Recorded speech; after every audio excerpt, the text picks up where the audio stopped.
ആന്ധ്രാപ്രദേശ് മുഖ്യമന്ത്രി എൻ ചന്ദ്രബാബു നായിഡുവാണ് ഇന്ത്യയിലെ ഏറ്റവും ധനികനായ മുഖ്യമന്ത്രി.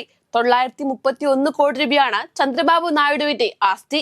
ഏറ്റവും സമ്പന്നനായ രണ്ടാമത്തെ മുഖ്യമന്ത്രി 322 കോടി ആസ്തിയുള്ള അരുണാചൽ പ്രദേശ് മുഖ്യമന്ത്രി പ്രേമഖണ്ഡുവും മൂന്നാമത് 51 കോടി ആസ്തിയുള്ള കർണാടകയിലെ മുഖ്യമന്ത്രി സിദ്ധരാമയ്യയുമാണ്. രാജ്യത്തെ മുഖ്യമന്ത്രിമാരുടെ എല്ലാം ആസ്തി പരിഗണിച്ചാൽ അത് 1630 കോടി രൂപ വരും. മുഖ്യമന്ത്രിമാരുടെ ശരാശരി ആസ്തി 52.59 കോടി രൂപയാണ്. അസോസിയേഷൻ ഓഫ് ഡെമോക്രാറ്റിക് റിഫോംസ് ആണ് ഈ കണക്കുകൾ പുറത്തുവിട്ടിരിക്കുന്നത്.